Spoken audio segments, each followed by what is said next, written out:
The small town of Fairhaven had always been quiet, nestled between dense woods and a winding river. But one house, the old Ravenswood Manor, carried a dark reputation.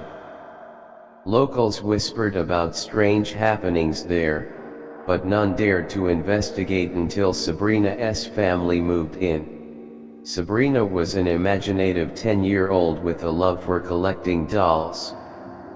When her family began unpacking, she found an antique porcelain doll tucked away in the attic. The doll wore a faded blue dress, its glass eyes unervingly lifelike, and had a cracked corner of its pale, painted lips that resembled a smirk. "Can I keep her?" Sabrina asked her mother, holding the doll close. "If you like," her mother replied, distracted by boxes and furniture. "Just clean it up first." That night, Sabrina cleaned the doll and placed it on a shelf in her room. She named it Eleanor. From the moment Eleanor joined her collection, things began to change. At first, it was small things. Sabrina would wake up to find Eleanor sitting in a different position. Once, the doll's head was turned sharply to face the door, though Sabrina distinctly remembered placing it straight. "Mom, did you move Eleanor?" she asked one morning. Her mother shook her head. "Why would I touch your doll?" Sabrina shrugged it off. Maybe she had forgotten. But as the days passed, the occurrences grew stranger. One night, she awoke to the sound of faint whispers. The room was silent except for the soft creak of wood.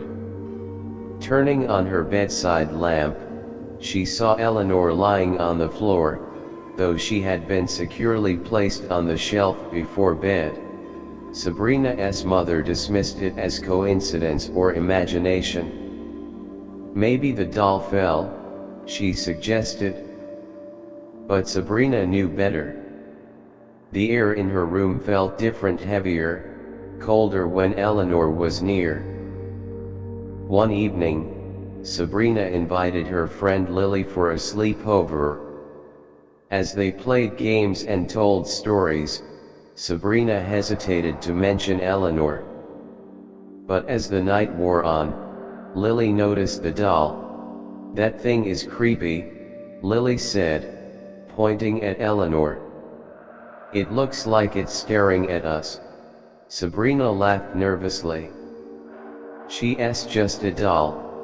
But deep down, she wasn't so sure. Around midnight, the girls decided to sleep. Lily dozed off quickly, but Sabrina couldn't shake the feeling that she was being watched. She turned toward Eleanor, now sitting on the desk. In the dim light, the doll's glass eyes seemed to shimmer. Sabrina pulled the blanket over her head, heart pounding. A loud crash jolted her awake. Lily screamed. "What happened?" Sabrina gasped, fumbling for the light switch.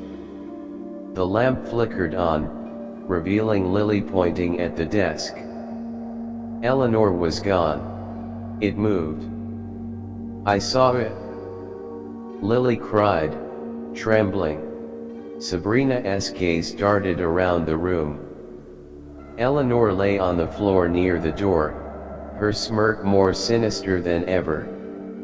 Sabrina picked up the doll, but it felt heavier, almost warm, like it had a heartbeat.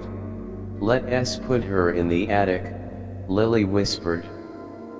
"I don't like her," Sabrina agreed. Together, they crept to the attic and placed Eleanor in an old chest, slamming it shut. As they descended the stairs, they both felt a chilling breeze pass by. The next day, Sabrina's mother noticed the change in her daughter. Sabrina seemed quieter, distracted. She avoided her room and refused to talk about Eleanor. But that night, the nightmare began. Sabrina woke to the sound of scratching, faint but persistent. It seemed to be coming from the walls. She froze, clutching her blanket, as the noise grew louder. Suddenly, the door creaked open, revealing Eleanor sitting just outside the threshold. Sabrina screamed, waking her parents. Her father searched the hallway but found nothing. Still, the scratches continued every night, each time closer, as though Eleanor was trying to return. Desperate, Sabrina's mother decided to get rid of the doll. She took it to a nearby antique shop the next day, leaving Sabrina at home. When she returned, she assured her daughter that Eleanor was gone for good. But the peace didn't last. That night, Sabrina's room grew unbearably cold. The shadows seemed to stretch and twist. She heard soft whispers again, but this time they formed words. "Why did you leave me?" Terrified, Sabrina turned to her shelf. Eleanor was back, sitting in her usual spot, her cracked lips curling into a full smile. Tears streamed down Sabrina's face as she realized the doll would never leave. The next morning, her parents found her room empty. The window was open, curtains billowing in the wind. On the desk sat Eleanor, her lifelike eyes gleaming, and beside her, a single note in Sabrina's handwriting. "She's taken me home." The house was abandoned soon after, and no one in Fairhaven dared to enter again.